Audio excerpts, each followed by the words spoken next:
And it says in Revelation chapter 9, verse 9, "And they had breastplates, as it were breastplates of iron, and the sound of their wings was as the sound of chariots of many horses running to battle." The Arab cavalry were among the first to wear armor plating or chain mail when they went into battle. And Muhammad declared that in the Quran that God has given you coats of mail to defend you in your wars. So this is a really good description of the locusts. Now let us come down a little bit further, because the locusts were given a commission. What they could do, what they couldn't do, and how long they could do it for. And they were commanded that they should not hurt the grass of the earth, neither any green thing nor tree, but only the men who did not have the seal of God on their forehead. They raged right on through the Middle East, and they did a lot of damage. But the one thing they never did was harm the vegetation. They never cut down the trees nor vines, nor did they scorch the earth. And that's usually what happens in war. When a war usually comes through, everything was burned and laid waste. But Muhammad actually declared them not to harm the trees or the fields. So what did that mean? It meant they went right on through the place and defeated professing Christendom. But they did not destroy the towns, they didn't destroy the farms and vineyards. They took them over, and they made the area wealthy and prosperous. And then it says, "And to them was given that they should not kill them, but that they should torment them 5 months. And their torment was like the torment of scorpions when it strikes a man. And in those days men should seek death, but not find it, desire death, but it would flee from them." Now listen to what happened. They were not allowed to annihilate the apostate Christians. They gave them a choice. They could convert over and become Muslims, or they could be killed if they decided to challenge them, or they could live on as long as they agreed to be second-class citizens. They were required to wear a particular distinctive garb to show they were professing Christians and pay a tribute or a yearly tax. If a Muslim came to the door, they had to bring them in and set food and refreshments before them. The Christians were suffering, but understand they were not real Christians.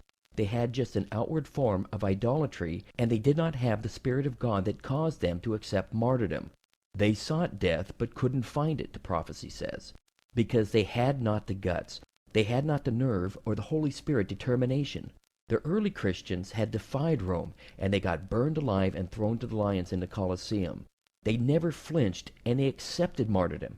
But this crowd had become so apostate that they lacked the determination. So it says they might have sought death, but they couldn't find it.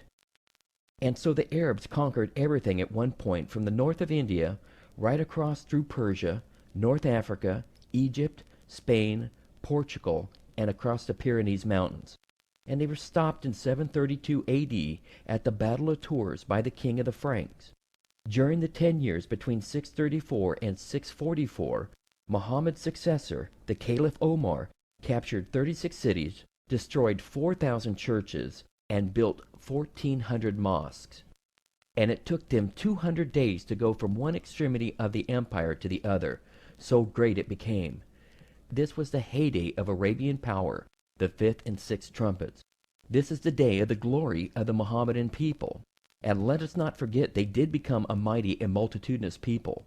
They were famous for medicine, mathematics, and all sorts of things, while the rest of Christendom was suffering in the darkness of the papal Dark Ages. This was the glory period of the Saracen Arab Mohammedan Empire. However, God put a limit on them. And they had tails like unto scorpions, and there were stings in their tails, and their power was to hurt men 5 months. The literal locusts today come out for a period of 5 months. They come out in April, and they go back to rest again in the month of September. It's true in the literal, and it is true in the symbolic as well, because the Muslims came out every year to conquer and to wage war about the month of April, and they would fold up their tents and go home again at the end of September. Whatever booty they had gotten, they pocketed the gains and did not come out to fight again until the following April, exactly like the locusts do. Now I'll show you something very interesting here. We know from Ezekiel chapter 4 verse 6 and Numbers chapter 14 verse 34 that a day in prophecy is equal to a year. Based on the lunar calendar of the Mohammedans, there were 30 days per month. 5 months was a period of 150 days. 150 days in prophecy is 150 years. The Mohammedan advance began to run out of steam in 732 when they were defeated by Charles Martel at the Battle of Tours. They did not advance any further. They were turned back, and their plans on conquering France and the rest of Europe was thwarted.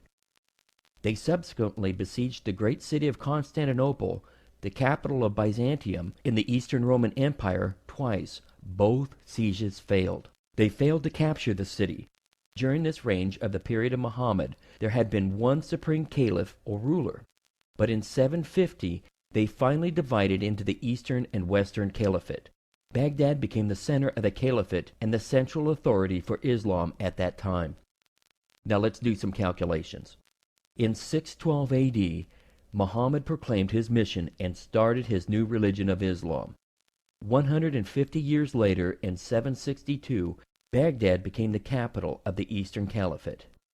In the year 632, when Muhammad died, and the Arabs moved out of Arabia conquering and to conquer, exactly 150 years later brings us to 782. In that very year, they signed the Treaty of Constantinople, and a period of peace and rest was to descend upon the area.